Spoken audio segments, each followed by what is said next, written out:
Have you ever wondered what it's like to shoot a gun from a bullet that shoots bullets from the gun shot from the bullet that shoots bullets? Well, fear not, because you can do all that shit and more in...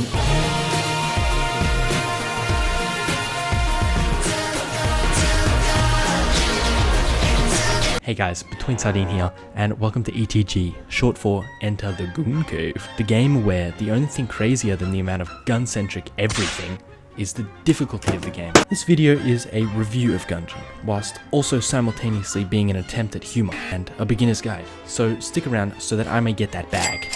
And suppose you want to lend some feedback to me, then let me know in the comments and I will respond within minutes without fail. For all my baby girls, I see your comments, ladies, and they make me smile. I'm lurking and I'm stalking when you least expect. Yo, is anyone else's copy of Enter the Gungeon bugged? Whenever I use the pilot's lockpick, it does this weird red X thing. I don't know, might have to look into it. In this game, you govern one of the 4 playable characters, with 4 secret unlockable characters being unlockable later. You then pilot your character around the breach, which is the main hub area of the game. Maybe hit up a little tutorial, maybe kick some stupid twat's helmet, you know, the usual. Is this nigga serious? All you really need to know to get started is that these are hearts. If you get hit, you lose half of one. These are blanks, which you can consume to delete all bullets on screen in case you accidentally mess up.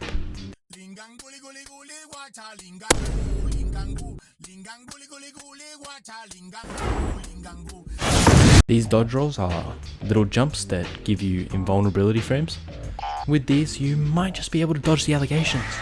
This is your gun that you can either swap with the scroll wheel or the number keys, and I'll let you in on a little secret. You can hold control to ßétweënsåṛdine, the swap gun. This is still funny. 9 years later, this is still funny. Now, one thing you'll notice there about that video compared to MLG Telly, and swap guns that way, but I just use it to cheese fights. Also, down here is your little active item that can either be a single use or a one-time use warrior that has some special effect. My favorite is the goddamn Korean napalm strike. I'm sure you can figure out everything else on your own. It's pretty shelf explaining, killing myself. Just enter the Gungeon here and get cracking. If you're having trouble on who to pick as your beginner character, then just go by this rule. Marine if you suck, Pilot if you're friggin' tough, Hunter if you're average, and that's about it. Wait, you wanna play Convict? Nah. Now Gungeon isn't exactly known for being easy. So, for those of you struggling, let Daddy Donkler give you some tips on how to dominate this game. Firstly, I bet even some vets don't know about this one, but if you flip a table by pressing E, not only does it give you a little bit of cover, but it actually fully protects you from any bullets, essentially being a dodge roll where you can shoot back. It also has this little AoE cancel effect that cancels all the incoming allegation threads coming my way. Actually, I remind her of her favorite anime character, Gungeon. Another quick one is that shooting inside the shop gives the shopkeeper a little fear and actually scares him into giving you a discount.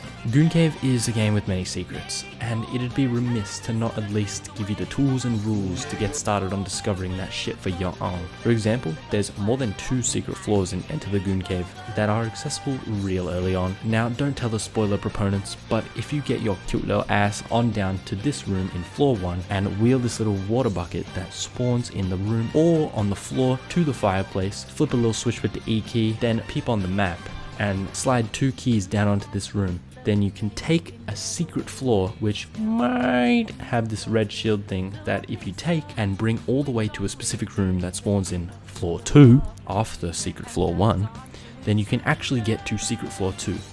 No, don't get to secret floor 2, you're so sexy, aha. Another thing that's massive right now is that any items that give you invisibility, like the smoke bomb or the cardboard box, you can actually use them to steal from shops. Now this will give you a point of curse, which makes enemies stronger, deal double damage, and if you get enough, the fucking Grim Reaper from Persona 3 spawns, and will hunt your ass down through every floor. So it's up to you, bit of risk reward. Kinda ironic how the only way you can get the Payday 2 items is through stealing them. Funny story actually. I started playing this game ages ago, due to this video from 7 years ago. I know it's nice of me to shout out smaller creators. And after 50 hours of Acer Nitro 5 hell, I had finally managed to defeat the big ass dragon for the first time.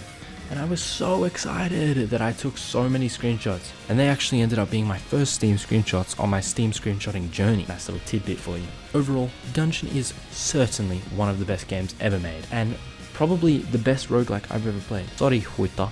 I actually can't think of anything that I would change about Gungeon. Maybe make the multiplayer far more accessible than it actually is. But aside from that, Gungeon is almost a perfect game, and I recommend you go and check it out if you haven't already. Just quickly remember, one less subscriber is one step further away from me eating a shoe. I'm sure you can figure out everything else on your own. It's pretty shelf explaining, killing myself, to get started on discovering that shit for your own and get some of them sweet aha moments. So I'm not fucking saying that. For example, there's more than 10. Enter the Gungeon. 3. Oh my god!